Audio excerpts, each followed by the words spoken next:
이탈리아의 폼페이라는 도시가 있습니다. AD 79년 8월 24일에 오후 1시경에 베수비오 화산이 폭발을 하였습니다. 원래 폼페이는 당시에 이탈리아에 있는 귀족들이 모여서 휴가를 보내는 휴양지였습니다.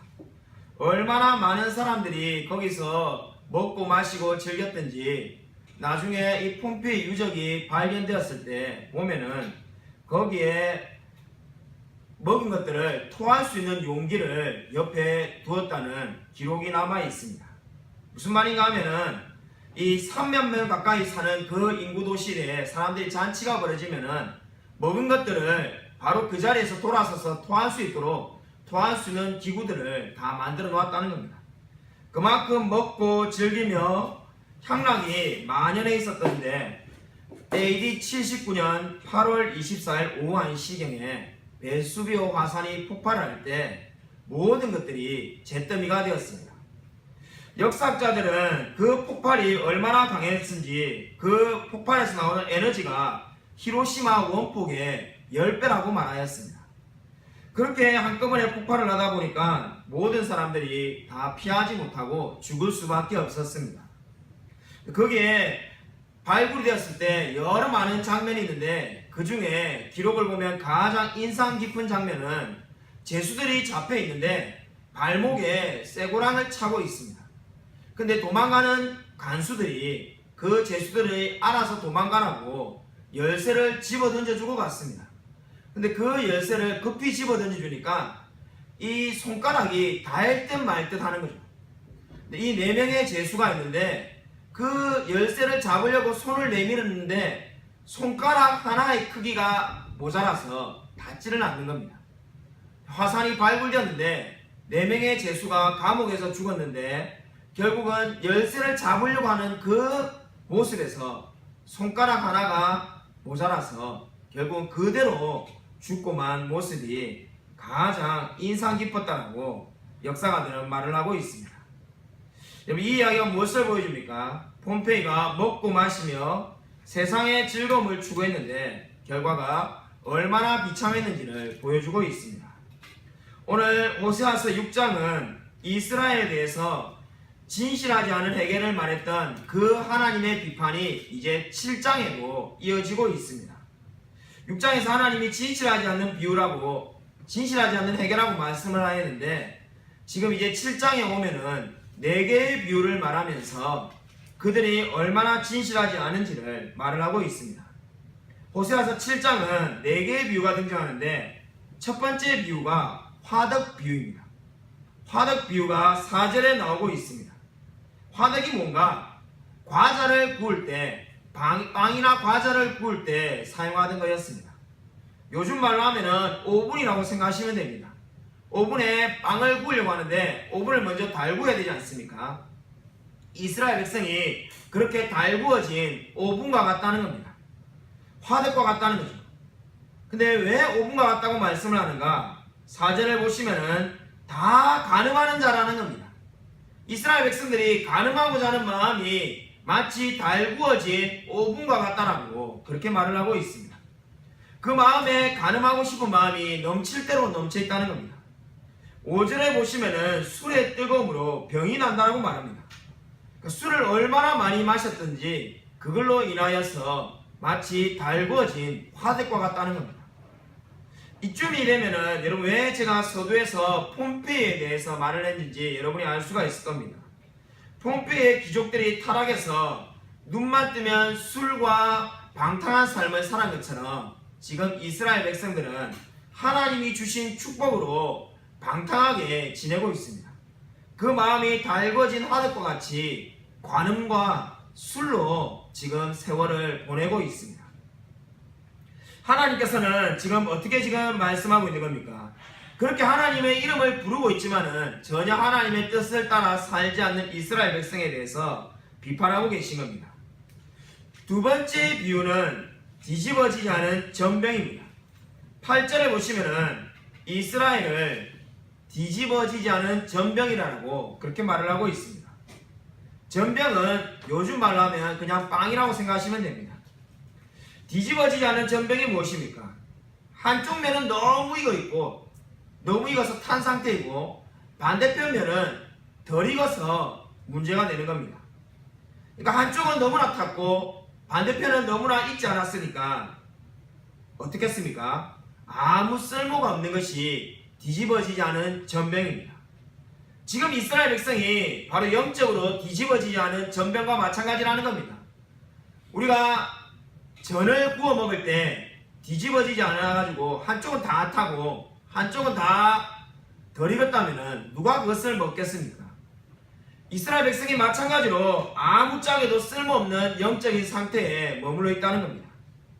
신약 성경의 요한계시록 3장 16절에 라오디게아 교회가 덥지도 차지도 않으니까 하나님께서 토하여 내치시겠다라고 말씀하는 장면이 나오는데, 바로 오늘 호세아서 7장에 나오는 이스라엘의 영적 상태가 마찬가지입니다.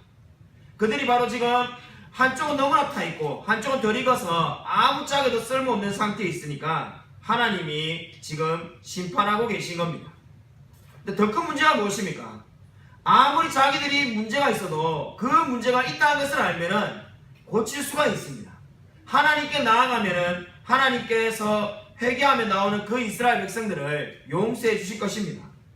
더 큰 문제는 지금 9절이 말씀하는 것처럼 자신들이 뒤집어지지 않은 전병과 같은 상태에 있다는 것을 이스라엘 백성들이 모른다는 데에 있습니다. 우리 오늘 7장 9절 말씀을 한번 같이 함께 읽겠습니다. 우리 7장 9절을 같이 함께 읽겠습니다. 시작. 이방인들이 그의 힘을 삼켰으나 알지 못하고 백발이 무성할지라도 알지 못하는도다. 9절은 지금 이스라엘 백성이 뒤집어지지 않은 전병과 같은 상태에 있는데도 그것을 모르고 있다는 말씀을 하고 있습니다. 우리 9절의 앞부분은 참 이해하기 쉽습니다. 이방인들의 그의 힘을 삼켰으나 알지 못하고, 그러니까 지금 이 이스라엘 백성들이 힘이 없어서 그 이방인들의 힘에 의해서 애국과 아수르에 좌지우지되는 상태에 있는데 그것을 모른다는 겁니다. 9절의 앞부분은 이해하기 쉽습니다. 우리가 이해하기 어려운 난해 구절이 바로 9절의 뒷부분에 있습니다. 어떻게 보면은 우리가 어떻게 볼 수 있습니까? 백발이 무성할지라도 알지 못하는도다. 아니 목사님, 이게 뭐가 이해하기 어렵습니까? 나이가 들었는데도 이해하지 못한다는 것을 말하지 않습니까? 우리가 이렇게 생각할 수 있는데, 그렇게 백발로 해석할 때 생기는 두 가지 의문이 있습니다. 이 9절 말씀이 백발로 볼 수 없는 이유는 두 가지 이유가 있는데, 첫 번째가 성경에서 백발은 늘 좋은 의미로만 사용된다는 데에 있습니다. 우리 성경을 잘 아는 분이라면 성경에서 백발이라는 단어가 등장할 때 늘 영적으로 축복받은 귀한 의미로 사용된다는 것을 알 수 있을 것입니다. 제가 예를 하나 든다면 잠언 20장 29절에 젊은 자의 영화는 그의 힘이요 늙은 자의 아름다움은 백발이니라. 그 말이 무슨 말입니까? 우리가 나이가 들어서 백발이 된 것이 하나님이 장수하도록 축복을 준 것이기 때문에 하나님께 복을 많이 받았다는 겁니다. 그래서 성경에서 백발은 늘 하나님의 복을 많이 받았다는 의미로 사용됩니다. 근데 지금 여기서는 누가 보아도 백발이라는 말이 부정적인 의미로 사용되지 않았습니다. 그렇기 때문에 이 번역이 과연 옳으냐는 생각이 들 수밖에 없습니다. 두 번째로 백발이라는 단어가 적합치 않다는 생각이 드는 이유는 바로 앞절의 8절에서 뒤집어지지 않은 전병이라고 말을 하였기 때문입니다. 그러니까 이스라엘의 영적 상태를 빵에다가 비유했는데 왜 갑자기 백발이 나왔는지 아무런 연결고리를 찾을 수가 없습니다. 근데 백발이라는 단어가 우리가 원어를 보면은 두 가지의 번역이 가능하다는 것을 알 수가 있습니다. 백발로 번역할 수도 있지만은 우리 다른 번역 성경에서 번역하고 있는 것처럼 곰팡이로 번역할 수가 있습니다. 저는 개인적으로 곰팡이로 번역하는 것이 더 타당하다고 봅니다. 여러분이 자신의 성경을 가지고 있는 분이라면은 그 백발 옆에다가 곰팡이로 번역될 수 있다라고 적어 놓으십시오. 곰팡이로 번역되면 의미가 어떻게 되겠습니까? 지금 이방인들의 그 힘을 삼켰으나 너희들이 알지 못하고 곰팡이가 무성하지만 알지 못한다는 겁니다. 그러니까 이스라엘의 영적인 상태가 뒤집어지지 않은 전병인데 거기에 곰팡이까지 가득 차 있는데도 이스라엘 백성은 알지도 못한다는 의미가 되겠습니다. 이렇게 말하는 것이 오늘 성경을 해석하는데 더 타당해 보입니다. 백발로 이해하는 것보다 곰팡이로 보는 것이 오늘 성경이 말하는 의도를 더 분명하게 이해할 수 있다고 보여집니다. 그러니까 지금 하나님이 뭐라고 말하는 겁니까? 이스라엘 문제는 아무짝에도 쓸모없는 전병과 같은 상태에 머물러 있는 것도 문제지만은 자기들이 곰팡이가 쓸어가지고 썩어져 가는데도 썩어져 가는 것조차도 알지 못한다는 겁니다. 한마디로 말하자면 하나님이 너무나 필요한 상황에 놓여 있는데 하나님이 필요하다는 것조차도 알지 못한다는 겁니다. 여러분은 정말로 영적인 자신의 처지를 알고 있습니까? 영국의 왕들 중에 1916년부터 1035년까지 다스렸던 카누트 왕이라는 유명한 왕이 있습니다. 그가 11세기에 영국을 다스렸는데 스웨덴과 덴마크까지 지배하여서 당시에 영국을 큰 나라로 만들었습니다. 당시에 신하들이 이 카누트 왕에게 아부하비에서 이렇게 말을 했다고 합니다. 이제 온 천하에 카누트 왕만큼 대단한 왕이 없으니까 왕이 최고입니다. 이제 왕은 그 누구도 두려울 게 없습니다. 이런 식으로 늘 아부를 했답니다. 왕이 처음에는 그냥 듣고 있다가 계속 그렇게 말을 하니까 어느 날 신하들과 다 함께 바닷가에 가자고 말을 했다고 합니다. 그냥 신하들이 바닷가에 가서 구경하러 간 줄 알고 있는데 왕이 그 바다 앞에서 바다야 잠잠하라 이렇게 외친 겁니다. 신하들이 놀란 거죠. 우리 왕이 갑자기 치매가 오셨나? 왜 갑자기 바다야 잠잠하라고 계속 외치고 있는가? 그래서 신하들이 묻습니다. 도대체 왜 그렇게 하십니까? 야, 너희들이 보았느냐? 내가 지금 계속해서 바다야 잠잠하라고 외쳐도 말을 듣지 않지 않느냐? 너희들이 내 말을 거역할 수 있는 사람이 아무도 없다고 했는데 바다조차 내 말을 듣지 않는다. 바다를 잠잠케 할 수 있는 분은 하나님밖에 없다. 그렇기 때문에 너희들이 만들어 온 이 왕관은 내가 쓰지 않겠다. 나는 이 왕관을 쓸 수 있는 분은 하나님밖에 없다고 생각하고 왕관은 늘 옆에 모셔놓겠다. 이렇게 말하고 그가 왕으로 재임하는 기간 동안에 단 한 번도 머리에 왕관을 쓰지 않았다고 합니다. 이 왕관이 지금도 영국의 박물관에 보관되어 있다고 합니다. 이 카누트 왕의 이야기가 무엇을 보여줍니까? 자신의 처지를 잘 알았다는 겁니다.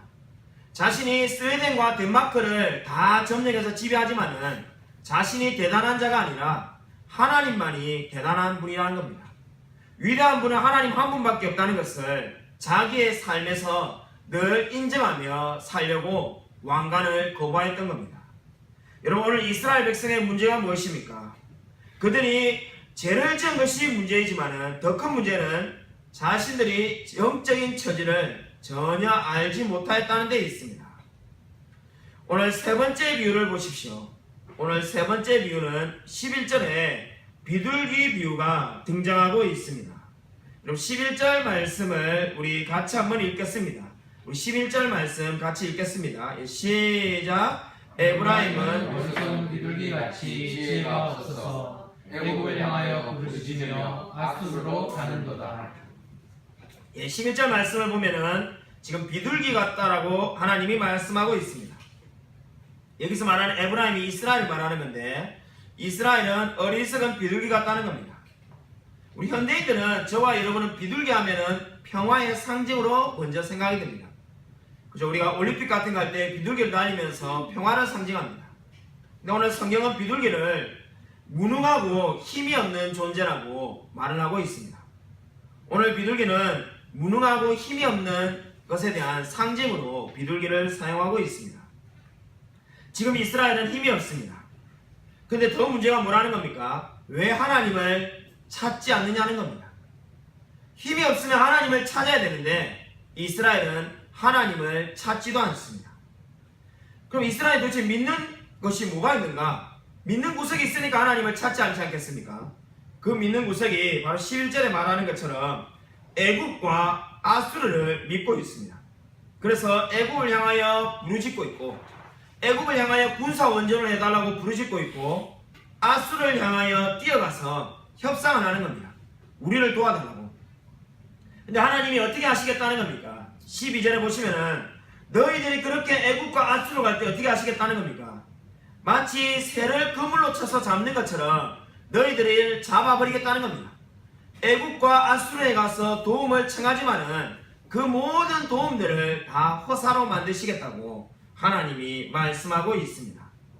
그러니까 지금 이스라엘이 믿고 있는 게 뭡니까? 자기들이 힘이 없는데도 하나님을 찾지 않는 것이 내가 애굽에 가서 구하고 애굽에서 안 도와주면 아수르에 가면 된다라고 생각하고 있지만은 하나님이 그 모든 도움들을 다 무용지물로 만드시겠다고 말씀하고 있습니다.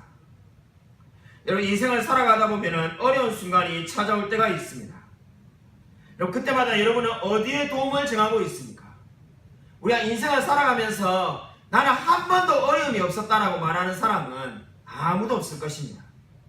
인생을 살아가면서 어려운 순간들이 얼마나 많았는지 헤아리기가 어렵다는 것이 모든 사람들의 공통된 고백입니다. 여러분 중요한 것은 어려움이 찾아왔을 때 우리가 어디에 도움을 청하냐 하는 겁니다. 시편 121편 1절에서 말하는 것처럼 내가 산을 향하여 눈을 들리라 나의 도움이 어디서 올 거라는 그러한 마음이 들 때 여러분은 어디에 도움을 청하고 있습니까? 애굽에다가 도움을 청하고 있습니까? 아수르에 도움을 청하고 있습니까? 오늘 성경이 말하는 것은 우리에게 도움을 주는 자는 바로 천지를 지으신 여호와 하나님밖에 없다는 것을 말씀하고 있습니다.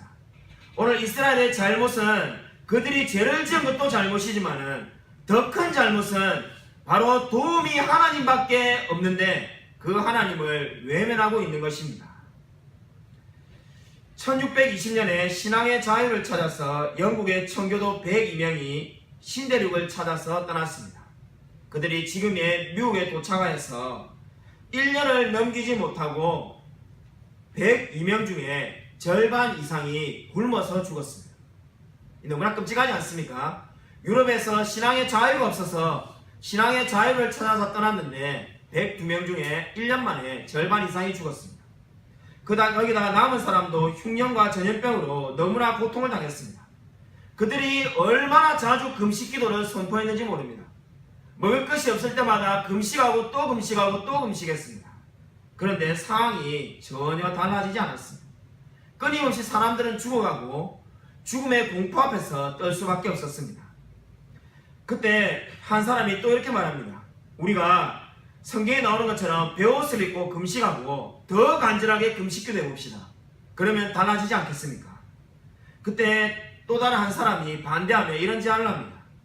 지금까지 우리가 얼마나 금식을 많이 했습니까? 그런데 제게 이런 생각이 들었습니다. 우리가 금식을 하면서 하나님께 기도하면은 하나님이 지금 이 모든 상황을 주셨는데 불평하는 것밖에 되지 않지 않습니까? 지금 우리가 유럽에서보다 먹을 것이 없고 생활하기가 어렵습니다. 그러나 돌이켜보면은 우리가 유럽에서보다 더 신앙의 자유가 있고 우리 앞에 광활하게 펼쳐져 있는 대지가 있습니다. 그리고 우리에게 믿음의 동지들이 있습니다. 왜 우리가 감사하지 않을까요? 우리가 오히려 금식기도 대신에 이번에는 감사 기간을 정해놓고 감사할 거리를 찾고 기도해보면 어떻겠습니까? 그렇게 말한 것이 큰 공감을 불러일으켰습니다. 바로 그것이 추수감사절의 시작이 된 것입니다. 그때부터 그들이 감사하며 나아갔습니다. 그리고 우리가 알다시피 그들이 살아남았고 큰 나라를 이루게 된 것입니다. 그들이 조그마한 일에도 늘 하나님 감사합니다라는 말을 계속해서 외치며 말했다고 합니다. 여러분 인생을 한번 돌아보십시오. 우리가 어려운 순간에서 불평은 누구나 하기가 쉽습니다. 여러분 믿지 않는 자들도 어려움이 찾아오면 다 불평을 합니다. 그러나 감사하기는 결코 쉽지가 않습니다. 여러분 오늘 이스라엘 백성의 문제가 무엇이었습니까? 그들이 하나님께로부터 받은 수많은 은혜들을 감사하지 않았습니다. 그 어디에도 감사했다는 말은 나와 있지 않습니다. 그들이 하나님께로 받은 복이 얼마나 많았습니까? 저와 여러분도 마찬가지입니다. 우리가 하나님께로부터 받은 은혜가 얼마나 많습니까? 그러나 우리가 은혜는 너무나 쉽게 잊어버리고 우리가 지금 어려운 것들만 끊임없이 원망하며 불평하며 하나님을 원망하며 살아가고 있지 않습니까? 오늘 네 번째로 마지막 비유는 16절에 속이는 활입니다. 우리 16절 말씀 우리 다시 한번 읽겠습니다.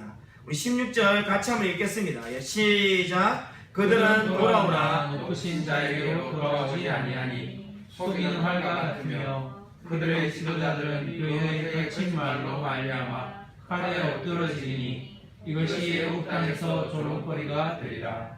아멘. 오늘 16절의 마지막 비유는 하나님이 이스라엘 백성을 속이는 활이라고 말을 하고 있습니다. 활이 어떻게 속일 수 있는가? 이런 생각이 들 수 있는데 원어를 직역하면은 늘어진 활입니다. 그러니까 우리가 활시가 이렇게 팽팽해야 잘 쏘아지지 않겠습니까? 근데 이스라엘은 늘어진 활처럼 되어 있다는 겁니다. 그러니까 활시가 늘어지면은 아무리 쏘아봐야 멀리 나가지 않습니다. 근데 이스라엘 백성이 바로 그렇다는 거죠. 이게 활시처럼 이게 팽팽해야만이 하나님이 이스라엘 백성을 사용할 수가 있는데 늘어질 대로 늘어져가지고 하나님이 도무지 사용할 수 없는 상태가 되어 있는 자들이 이스라엘 백성이라는 겁니다. 그러니까 하나님 앞에서 아무짝에도 쓸모없는 자들이 이스라엘 백성이라는 거죠. 어쩌다가 이스라엘 백성이 이렇게 되었는가? 바로 하나님을 전적으로 의지하지 않고 자신을 의지함으로부터 이 모든 문제가 발생되게 된 겁니다. 그래서 오늘 지금 하나님은 이스라엘 백성을 늘어진 활이라고 그렇게 비판하고 있습니다. 여러분, 어떠한 인생이 가장 복된 인생일까요? 우리가 세상을 살아가다 보면은 다람쥐 쳇바퀴처럼 돈을 벌고 모으고 쓰고 돈을 벌고 모으고 쓰고 그렇게 살아가다 보다 보면은 돈이 인생의 전부라는 생각이 안 들 수가 없습니다. 성경을 우리가 끊임없이 읽고 예배를 드리는 이유가 뭡니까? 그 생각을 이기기 위해서입니다. 어떠한 인생이 가장 복된 인생일까요? 우리 신앙의 선배들의 책을 보면은 이런 말이 있습니다. 300년 전에 청교도들이 늘 했던 말이 있습니다. 가장 복된 인생이 어떤 인생인가? 가장 복된 인생은 주일을 지난 그 다음에 월화 수요일을 주일의 기쁨 가운데서 보내고 나머지 3일 목요일 금요일 토요일은 다가오는 주일을 기대하면서 보내는 자가 가장 복받은 자다. 여러분, 오늘 이 말을 반드시 기억하시길 바랍니다. 가장 복된 인생은 어떤 인생인가? 월요일과 화요일 수요일은 주일날 받았던 은혜와 감격을 누리며 살아가는 겁니다. 목요일과 금요일과 토요일은 다가올 주일을 기대하며 설레이며 살아가는 사람, 그 사람이 가장 축복받은 인생입니다. 여러분은 어떻게 인생을 살아가고 있습니까? 여러분, 오늘 이스라엘 백성들처럼 자기를 위해서, 자신의 욕망을 위해서 살아가면은 끊임없이 불행할 수밖에 없습니다. 여러분, 진정으로 하나님 중심으로, 교회 중심으로 살아가고 있습니까? 여러분, 정말로 진정으로 하나님만을 닮아가며 살아가고 있습니까? 우리 조이 선교회라는 선교단체가 있습니다. 여러분, 그 조이 선교회 JOY 이렇게 되어 있는데 그 말이 어떠한 말의 약자인지 아십니까? J는 지저스, 예수님을 말하는 겁니다. O는 뭡니까? others, 다른 사람들을 말하는 거죠. Y는 yourself, 나 자신, 당신 자신을 위해 살아가는 겁니다. 세 가지가 바로 그들의 인생의 원칙이라는 겁니다. 나의 인생의 제일 중요한 첫 번째는 예수님을 생각하는 거고, 두 번째는 다른 사람들을 배려하고, 세 번째가 뭐라는 겁니까? 그 다음에 나 중심으로 생각하겠다는 겁니다. 그것이 바로 조이 선교회를 탄생시킨 모토입니다. 여러분, 바로 그렇게 인생을 살아가는 것이 가장 복된 삶입니다. 모든 인생의 결정된 순간 중에서 하나님을 먼저 생각하고 그 다음에 다른 사람을 생각하고 마지막으로 자기를 생각하십시오. 그러면 우리의 결정에 후회가 없을 것입니다. 지극히 암울했던 1930년대 미국 대공황 시절입니다. 당시에 가장 존경받던 뉴욕의 시장 라구아디아라는 분을 아십니까? 라구아디아의 별명은 당시에 작은 꽃이었습니다. 왜 작은 꽃인가? 미국 사람인데도 불구하고 키가 165cm밖에 안 됩니다. 남자가 키가 165cm인데 왜 그러면 꽃이라고 불렀는가? 항상 양복 왼쪽에 카네이션을 달고 다녔다고 합니다. 그래서 작은 사람이 꽃을 달고 다닌다고 해서 뉴욕 시장 라구아디아의 별명이 작은 꽃이었습니다. 이 사람에게 가장 유명한 것이 행동하는 시장이었습니다. 당시에 직접 뉴욕시에 소방차를 몰고 다니기도 하고 경찰들과 함께 주류를 밀수에서 파는 사람들을 직접 찾아가서 덮치기도 하였습니다. 그리고 고아원을 늘 찾아가는 것은 말할 것도 없고 어려운 아이들, 소녀 가장들을 야구장에 늘 데리고 다니는 사람이 바로 라구아디아였습니다. 뉴욕의 사람들이 1930년대에 제일 존경하는 사람이 라구아디아였습니다. 그에게 유명한 이런 일화가 있습니다. 늘 행동하는 사람이었기 때문에 1935년 겨울에 어느 날 밤에 극빈자들이 야간 법정에서 재판을 받고 있는데 그들을 위해서 라구아디아가 재판관을 대신해서 법정에 서봤습니다. 판사석에 라구아디아가 대신해서 앉은 거죠. 재판관을 일찍 퇴근시키고 자기가 재판석에서 이제 경범죄자들을 재판하였습니다. 그 이유는 바로 그 시민들의 삶을, 가난한 시민의 삶을 알기 위해서였습니다. 근데 어떤 사건이 있었냐면은 그 겨울밤에 한 나이 많은 할머니가 잡혀서 있는데 빵을 하나 훔쳤다고 재판을 받고 있었습니다. 그래서 아니 고작 빵 하나인데 풀어주면 안 되냐고 그냥 바로 즉석에서 빵가게 주인에게 말을 했습니다. 그러자 빵가게 주인이 이런 사람을 풀어주면은 도둑이 늘 들기 때문에 반드시 재판을 해서 벌을 줘야 된다는 거예요. 그래서 이제 라구아디아가 물었습니다. 도대체 왜 빵을 훔쳤는가? 아니 고작 빵 하나를 훔쳐서 무슨 살림이 나아진다고 빵을 훔쳤습니까? 라고 물었습니다. 그러자 그 할머니가 자신의 딸이 병들어 있고 사위가 도망을 갔고 손자들이 극도로 굶어가지고 지금 아사하기 일보 직전에 있다는 거예요. 그래서 자기가 빵을 훔쳤다는 거예요. 라구아디아가 이야기를 듣다가 눈물이 나려고 합니다. 그래서 제발 이렇게 이야기를 하는데 풀어주면 안 되냐고 하니까 빵가게 주인이 절대로 안 된다는 겁니다. 생각해보니까 법적으로 풀어줄 명분이 없습니다. 할 수 없이 라구아디아가 법에 따라서 이렇게 재판을 드립니다. 법에는 예외가 없기 때문에 당신을 처벌할 수밖에 없습니다. $10 벌금을 지금 이 시간에 바로 내든지 아니면은 10일 동안 감옥살이를 해야 됩니다. 그렇게 말을 하고 난 다음에 돈이 없는 걸 뻔히 알기 때문에 자기가 모자를 벗어가지고 $10를 거기에 넣었습니다. 그리고 난 다음에 이렇게 말을 합니다. 제가 $10를 내놓고 난 다음에 여러분에게 이 법정에 있는 모든 사람들에게도 제목을 묻겠습니다. 법정에서 지금 듣고 있는 모든 방청객들은 50센트씩을 내십시오. 제목은 뭔가? 이렇게 가난한 어려운 시민이 있는데 우리가 방치하고 몰랐다는 데 있습니다. 저와 여러분이 이 어려운 시민과 같은 도시에 살고 있다는 제목으로 50센트씩 내십시오. 그렇고 난 다음에 그 모든 벌금들을 저 피고인 바로 할머니에게 주겠습니다. 그 다음날 뉴욕시 신문에 크게 기사가 났습니다. 얼굴이 붉어진 빵집 주인이 낸 50센트를 포함한 $47 50센트가 굶주린 손자를 먹여 살리기 위해서 빵을 훔친 노인에게 건네졌다. 그리고 그 노인이 너무나 놀랐고 그 사건이 모든 사람들에게 감동을 주었다. 여러분 이 이야기가 무엇을 보여줍니까? 자신이 가지고 있는 것들을 나누며 다른 사람을 배려하려고 했던 이 라구아디아의 삶이 수많은 사람들의 마음을 변화시켰다는 것을 보여주고 있습니다. 여러분의 인생을 어떻게 살아가고 있습니까? 저와 여러분에게 제일 중요한 가치는 무엇입니까? 여러분 많이 모으고 많이 쌓아두는 것이 가장 중요한 가치입니까? 제가 이번 주에 읽었던 책 중에서 키에르케고르가 한 말을 인용한 책이 있었는데 키에르케고르가 이러한 말을 한 적이 있습니다. 제가 읽어드리겠습니다. 주님께서 주시는 것이라면 무엇이든 받겠습니다. 명예와 영광이라도 주님께서 주시는 것이라면 받겠습니다. 모욕과 욕설이라도 주님께서 주시는 것이라면 달게 받겠습니다. 저를 도와주시옵소서. 어느 것이라도 동일한 기쁨과 감사로 받게 하여 주시옵소서. 두 가지 사이에는 별 차이가 없습니다. 주님께서 주신 것이라는 한 가지 사실만 기억한다면. 여러분 이 키에르케고르의 이 말을 잘 기억하십시오. 영광이나 고난이나 아무런 차이가 없다는 겁니다. 주님께서 주신 것이라는 한 가지 사실만 기억한다면 똑같다는 겁니다. 여러분 고난이 없게 해달라고 기도하고 있지 않습니다. 키에르케고르가 어떻게 기도했습니까? 어느 것을 하나님이 주시는지 간에 내가 동일한 기쁨과 감사로 받게 달라고 기도하고 있습니다. 너무나 놀라운 기도지 않습니까? 여러분, 우리가 잘 되는 일이 있을 때 감사하다고 기도하는 것과 어떻게 고난이 다가왔는데 똑같은 감사와 기쁨으로 기도할 수 있겠습니까?